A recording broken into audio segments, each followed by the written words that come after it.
जय श्री राम। बाबा के सभी भक्तों को जय जय श्री राम। आदरणीय सभी भक्तगण जो भी इस वीडियो को देख रहे होंगे, सबको जय जय श्री राम। जैसे कि मैंने अगले वीडियो में बताया था पिंड सिद्धि के बारे में, जब हमारा शरीर शुद्ध हो जाएगा तो हमें तरह तरह के, जिनकी हम कल्पना भी नहीं कर सकते, वह रिद्धि सिद्धियाँ हमें ऑटोमेटिकली ढूंढ लेती हैं और बाबा की अहेतुकी कृपा प्राप्त होने लग जाती है। संसार के सारे दुख और सुख सब क्षणभंगुर हो जाते हैं। यथार्थ में छोटे से लेकर के बड़े तक प्रत्येक संसार का सुख, सबके पीछे दुख ही है। संसार की जितनी भोग सामग्रियां हैं सब दुखमय हैं। इसलिए प्रत्येक प्राणी को चाहिए कि हर कर्म करते हुए प्रभु की भक्ति करे।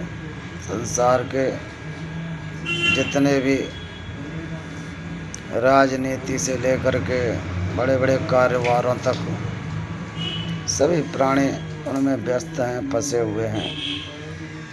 लेकिन ये श्वासें बड़ी अनमोल हैं जो प्रभु ने हमें मनुष्य तन दे करके उपकार किया है। इस उपकार के बदले हम उनको कुछ भी नहीं दे पा रहे हैं। उनका नाम भी जप नहीं कर पा रहे हैं सही से। यदि उनका नाम अच्छे भाव से उनके मूर्ति को दिमाग में बसा करके अगर नाम जप किया जाए तो आपको कुछ और करने की आवश्यकता नहीं है। कोई भी पूजा जप तप नियम ये सब करने की कोई आवश्यकता नहीं है।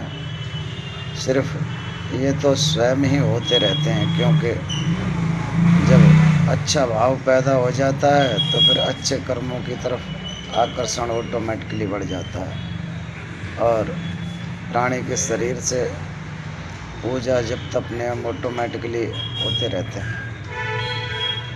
आपको सर्वप्रथम बस अपनी आँखों का ब्रह्मचर्य करना है। आँखों का ब्रह्मचर्य करके फिर कानों का ब्रह्मचर्य करना है कि कानों से किसी की बुराई नहीं सुननी, गलत बातें सुनना, ये सब बिल्कुल बंद कर देना होगा। धीरे धीरे नाक का, मुंह का, हाथ का, उपस्थ इंद्रियों का, पैरों से भी गलत जगह पर चल करके नहीं जाना होगा। इसीलिए कहा है कि मन जाए तहाँ जान दे, स्थिर रख शरीर। अपने शरीर को सर्वप्रथम स्थिर करना होगा और जब शरीर स्थिर हो जाएगा, जब तन स्थिर हो जाएगा तो मन को भी स्थिर होना ही पड़ेगा। और जब तन और मन दोनों अगर स्थिर हो गए तो ये बिल्कुल अटल सत्य है कि 5 मिनट के अंदर ही भगवत दर्शन होना संभव है। कोई रोक ही नहीं सकता, बिल्कुल संभव है। आपको अपनी आत्मा का साक्षात्कार, आत्मा का मतलब है परमात्मा। आत्मा कोई और नहीं, इस सब रूपी मुर्दे पर जो मात्रा चढ़ी हुई है, श्वास रूपी मात्रा, उसी ने तो शिव बना दिया है। और वो कहावत है ना कि तेरा राम तोई में तू अंत क्यों भटके। तो वो राम जिस रूप में आप दर्शन करना चाहते हो उसी रूप में तुम्हें दर्शन होना बिल्कुल संभव है, अनिवार्य है, हो ही जाएगा। क्योंकि आपने धूप बत्ती अगर जलाई है तो खुशबू अवश्य आएगी, कोई रोक नहीं सकता। उसी भांति ये सिद्धांत अपेल, ये सिद्धांत है। आप ये क्रिया करोगे और निश्चित ही, अभी तो ये सिर्फ शरीर के स्थिरता की बात है, क्रिया की बातें अगले वीडियो में बताऊंगा। जब शरीर की स्थिरता के साथ साथ यदि आपने क्रिया की तो 101% 15 दिन के अंदर अंदर वो चमत्कार होना शुरू हो जाएंगे कि जिनको सोच के आप कभी भी ये नहीं कल्पना कर पाओगे कि ऐसा होना संभव था, लेकिन सब कुछ संभव है। आकाश, धरती, जलवायु, अग्नि, पुष्प, पेड़ पौधे, पंछी चिल्ला चिल्ला कर यही तो सब गीत गा रहे हैं, हरि का भजन करो। संसार में वैमनस्यता की आग लगी हुई है। हिंदू मुसलमान, मुसलमान हिंदू से नफरत, भाई भाई से तरह तरह के द्वेष, ये सब चलता रहेगा। यही तो अच्छे लोगों को पद से हटाने की प्रक्रिया है, ईश्वर की कृपा है। उनको ये सब कराना मंजूर है, उनकी बगैर इच्छा के नहीं हो रहा कुछ भी। वो ये सब चाहते हैं, तभी तो संभव है, तभी तो ये सब हो रहा है। अगर वो चाहें तो कुछ भी ना हो, परंतु उनकी इच्छा है। उनकी इच्छा के विरुद्ध कुछ भी नहीं हो सकता। और तुम अगर चाहो कि हम इसे रोक लें, ऐसा भी संभव नहीं है। इसलिए निश्चिंत होकर कहा ना, जो विधना ने लिख दिया छठी रात के अंक, राई घटे न तिल बढ़े, रह रे जीव निसंग। इसलिए शंका रहित होकर के भक्तों को अपने कर्म पर आरूढ़ रहना चाहिए।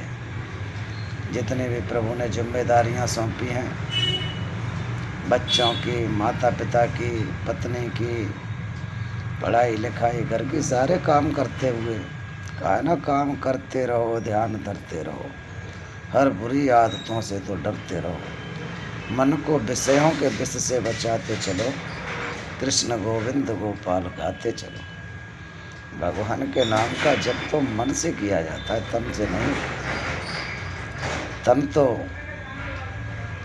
स्थिरता के लिए है, इसको बुराइयों के कर्मों से दूर रखना है। बस मन अपने आप दूर हो जाएगा। मन को तो आपने मान्यता दे रखी है, मन कह रहा है कि चलो गोलगप्पे खाएंगे, और यदि आपने तन स्थिर कर लिया तो मन को 5 मिनट के बाद बदलना ही पड़ेगा। मन एक आंधी की तरह हमारे ऊपर हावी होता है, लेकिन ज्यों-ज्यों तुम इसके वेग को कम करते जाओगे फिर तुम्हारे ऊपर हावी नहीं होगा। ये प्रभु की अपार कृपा है, और इस कृपा को प्राप्त करने के लिए